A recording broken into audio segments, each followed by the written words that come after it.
네, 안녕하십니까. 가슴명상센터 원장 하트러브입니다. 네, 오늘은 좀 잘 시도하지 않는 건데, 불교의 공과 기독교의 하나님에 대해서, 같은 좀 공통점을 좀 찾아볼까 합니다. 공통점이라는 거에 좀 의미가 있는데, 이것을 뭐 지금까지 같다고 시도해 본 적은 없는 것 같아요. 그래서 뭐 같다고 그러면 여러분들이 또 인간이라는 건 또 아무리 깨달아도 관념의 동물이기 때문에 좀 그 선뜻 받아들이기가 어려우실 수가 있는데, 오늘은 그래서 같다 하기보다는 그 공통점에 대해서 한번 좀 알아보는 걸로 해보도록 하겠습니다. 일단은 요한복음이라고 그러죠. 네 가지 마테오, 말고 루카, 요한 중에 제일 그래도 좀 근본에 좀 가깝게 잘 쓰여져 있다라는 게 이제 요한복음인데, 요한복음 1장 1절을 보면 우선 기독교에서 믿는 하나님에 대해서 좀 우리가 수행자로서, 신자가 아닌, 신앙이 아닌 수행자로서 한번 좀 살펴볼 필요가 있을 것 같아서 한번 좀 말씀을 드려보도록 하겠습니다. 요한복음 1장 1절에 보면, 태초에 말씀이 계시니라. 태초에 말씀이 계시니라.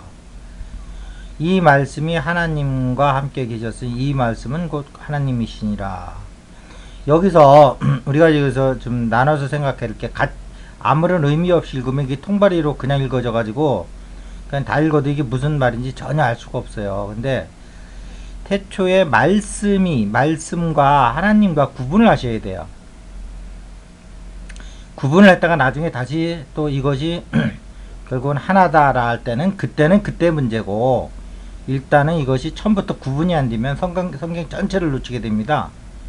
보시면 태초에 말씀이 계시니라. 이 말씀이 하나님과 함께 계셨으니, 즉 말씀이 하나님과 함께 계셨으니 이 말씀은 곧 하나님이라.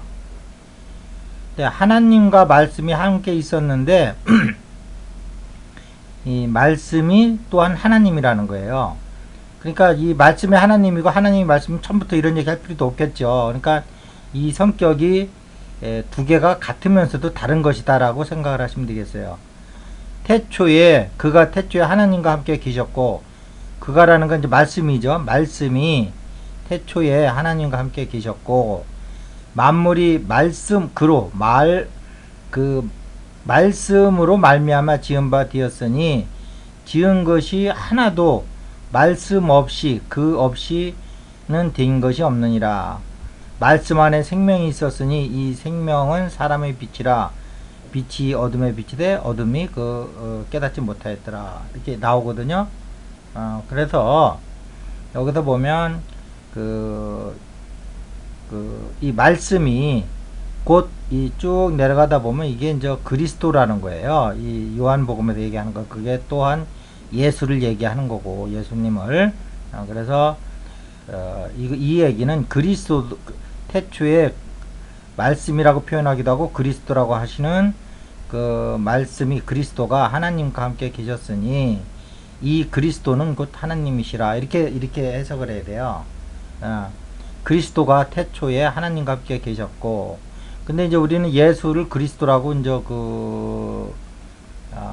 그냥 동일화 시키는데, 그러면 그냥 그리스도면 그리스도고 예수면 예수지 왜 예수 그리스도라고 그러겠어요. 그러니까 예수가 그리스도의 경지에 올라가신 거예요. 그래서 예수는 자연인의 이름이고, 그리스도는 쉽게 얘기하면 관직의 이름이다. 이렇게 이해하시면 되겠죠. 비유를 하자면 그런 얘기예요. 자, 그러면 여기서 보면 이제 말씀과 다른 그냥 하나님이라고 표현한 이거는 저기죠. 불교에서 얘기하면 이게 공의 자리입니다. 공의 자리. 그냥 알아차림만 있고 일체 작용이 없는 자리. 일체 작용이 없는 자리죠. 그래서 그 우리가 이 성경책을 읽을 때 이 부분을 놓치기 때문에 자꾸 불교의 공과 기독교 하나님은 다르다라고 그러는데, 여러분이 만나시는 그 하나님은 말씀의 하나님만 만나고 계신 거예요. 여기서 하나님이라고 그냥 딱 지칭한 이 하나님을 만나는 게 아니고, 이 말씀의 하나님은 우리 그 동양 사상으로 보면 여기서 말하는 그냥 하나님은 무국의 하나님이고, 이 말씀의 하나님은 태극의 하나님이고, 이 성령의 하나님은 황극의 하나님이란 말이에요. 그래서 이걸 구분하시면 이 하나님이 이 말씀과 같은 존재지만 또 말씀과 다른 존재이기도 하다. 그렇기 때문에 말씀과 하나님 함께 계시다 그러지, 처음부터 이게 동일한 거라면 굳이 나눌 필요가 없었겠죠. 그래서 여러분께서 이제 요한복음에서 이렇게 1장 1절에 나오는 요 말씀이 하나님으로부터 나온 거예요, 사실은. 무국에서 태극이 나왔을 거 아니에요. 그러나 이 태극은 무국 안에 있었던 거죠, 사실. 어떤 그 개연성으로, 가능성으로 있었던 거였죠. 그러면서 이제 청지창조가 되면서 이제 또 성령이 나오는 거죠. 이렇게 이제 삼위일체 하나님 중에서 무국의 하나님은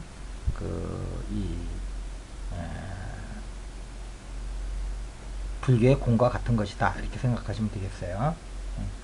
그 다음에 이제 우리가 또 살펴볼 것이, 이제 반야신경에 보시면, 여기 보면은, 반야신경에 보시면, 간센보살이 한없이 깊은 바라밀다에 머무를 적에 온 색수상 형식이죠. 를 살펴보니 그 성품이 모두 비어 있음을 보였다. 그러니까 말씀이 창조한 것이 그 내용을 보니까 전부 비어 있더라 이 말이에요. 말씀으로 창조한 거니까 다 비어 있을 거잖아요. 이제 그런 얘기예요. 그렇게 쭉 하시고서 이제 여기서 모든 법이 비인 성품으로 표시되어 공으로 되어 있어서 그들은 생겨나거나 파괴되지도 아니하며, 이게 이제 또 하나님의 성품을 얘기하는 거예요. 무국의 하나님. 이게 이제 생겨나거나 파괴되지도 않으며, 요거는 뭐냐면 불생불멸이라는, 이게 좀 한글 번역판인데, 불생불멸, 그 다음에 더럽거나 성스럽지 않으며 불구부정, 그 다음에 늙거나 줄지도 않는다, 부증불감. 이거 하나님 자리를 얘기하는 겁니다. 자, 기독교에서 얘기하는 그 무국의 하나님이 보세요. 그 생겨나거나 파괴되지 않겠죠. 예. 그 다음에 그분한테는 뭐 성속이 없겠죠. 더럽거나 뭐 성스럽지도 않으며, 그 다음에 하나님 그 자체는 늙거나 줄지도 않겠죠. 그것이 이제 말씀, 즉 그리스도에 의해서 창조진 자리에서나 이제 생겨나거나 파괴되고 더럽거나 성스러움이 있고, 그 다음에 늙거나 줄거나 하는 게 있는 거죠. 그래서 이게 결국은 같은 거다, 이제 이렇게 이제 보시면 되는데, 우리가 이제 성경에서 우리가 하나님을 불교에서 공으로 못 가져오는 이유 중에 하나가, 첫째 구약에 있다고 봐요. 구약에서는 이제 그 야훼라는, 야호와라는 그 여호와라고 하는 그 하나님이 있죠. 그래서 막 그 상대방한테 막 그 사람들을 몰살시키고 물에 수장시키는 그런 하나님이 나오기 때문에, 불교에서 공의 하나님하고는 너무나 다르기 때문에 이제 그걸 가져오지를 못하는 건데, 그 신약의 하나님하고 구약의 하나님은 전혀 달라요. 그래서 신약에서는 4대 마테오 말고 루카 요한 복음에 보면 일부러 그런 것 같지는 않은데도 어쨌든 여호와라는 말이 한마디도 안 나와요. 일부러 그렇게 하기 전엔 그렇게 하기도 힘들 거예요. 그렇게 구약에서 여호와 여호와다가. 그래서 그것은 우리 인류가 의식이 목매할 때는 우주인을 신으로 모시고 사는 거예요. 그건 어쩔 수가 없어요. 목매하니까. 어렸을 때 우리는 그 굴뚝으로 산타크로스 할아버지가 들어와서 그 선물을 주고 간다고 그렇게 동화 속에 사는 거잖아요. 그걸 뭐라 그러겠어요. 어렸을 때는 그렇게 하는 겁니다. 오히려 또 어렸을 때는 그렇게 안 하면 정서 발달에 문제가 있는 아이들이에요. 그렇게 하다가 이제 인류가 깨어나면서 이제 우주인 이런 어떤 조잡스러운 신들은 가는 거고, 그 근본적인 2600년 전에 이제 그 부타가 나타나서 부처님이 나타나서 이제 근본적인 존재에 대해서 얘기를 해주고 간 거예요. 근데 그걸 이제 신이라고 얘기 안 한 건 왜 그러냐 하면 근본은 우리하고 같은 거거든요. 체에서는 같은 거예요. 하나님하고 우리하고. 용에서 다를 뿐이지. 그 체에서는 왜 같냐? 만약에 우리가 그 하나님과 우리가 다르다 그러면 하나님 존재에 대한 모욕입니다. 왜냐하면 그건 하나님이 아니고 벌써 하나에다가 둘이 있는 거잖아요. 우리라고 하는. 근데 하나라는 건 뭐냐면 다 포함하는 하나잖아요. 그 다 포함하려면 모든 것이 근원적으로 같아야지 다 포함하는 거죠. 물방울과 바다와 같은 관계였을 때 그걸 하나라고 할 수 있는 거지. 바다와 예를 들어서 돌은 같은 게 아니잖아요. 그건 하나라고 할 수가 없죠. 그래서 우리는 이제 물방울과 같은 존재이기 때문에 이제 바다와 구분을 하지만 근본으로 봐서는 물이라는 점에서는 바다와 다를 것이 없다. 그래서 우리는 바다와 같은 존재다. 하나님과 하나다. 그래서 이 우주는 이 근본에 있어 가진 큰 하나다. 즉 이려의 세계다. 또 다른 말로 하면 불이의 불이 두 개가 아니다. 그건 다시 말하면 이려의 세계를 얘기하는 거죠. 그거를 또 기독교식으로 하면 그게 하나님인 거예요. 하나님. 큰 하나, 한나. 그래서 내 안에 있는 나는 그냥 작은 나지만 큰 나, 한나. 우리나라의 그 한이라는 말이 그 큰 뜻이잖아요. 그 대전을 갖다가 큰 한밭이라고 그러잖아요. 한밭. 대전. 큰 한자죠. 우리 강도 이제 한강이라고 그러는 게 큰 강이라는 뜻입니다. 그게. 그래서 한나. 하나라는 뜻도 있고 큰 나다 이 말이에요. 그것이. 우리는 에고라고는 작은 나에 갇혀 있지만 근본적으로는 같다.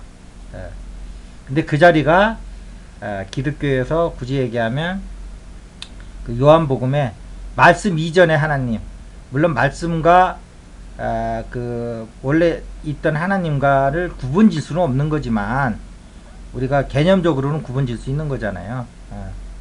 그래서 그 그리스도, 즉 말씀으로 표현되는 그리스도와는 다른 일체 작용이 없는 자리. 그러니까 작용이 없으니까 그 말씀이라고 하는 그 그리스도 그 자리에서 세상을 창조했다는 거잖아요. 요한복음에서. 그러니까 그 요한복음에서도 하나님이라고 하는 그분이 창조한 게 아니에요. 그분 밑에 있는 그리스도라고 하는 용의 자리에서, 체가 아닌 용의 자리에서 이제 그 창조를 한 거란 말이에요. 그래서 그 이런 여러 가지로 봤을 때 우리는 그 불교의 공과 불교의 공이 그냥 순수한 공이라면 하나님하고 같을 수가 없는데 거기 알아차림 기능이 있단 말이에요. 불교의 공도. 그래서 이 기독교의 하나님도 요한복음에서의 하나님은 일체 작용이 없지만 작용은 말씀, 즉 그리스도한테 위임을 해버리지만 알아차림은 있어요. 그렇기 때문에 이제 말씀과 함께 있는 거죠. 그렇지만 작용을 안 해요. 창조작용을 안 해요. 자, 오늘은 이 정도만 얘기하고요. 좀 많은 분들이 좀 이 문제에 대해서 더 좀 생각하고 연구해 볼 수 있는 기회가 되길 바라면서 여기서 마치도록 하겠습니다. 네, 감사합니다.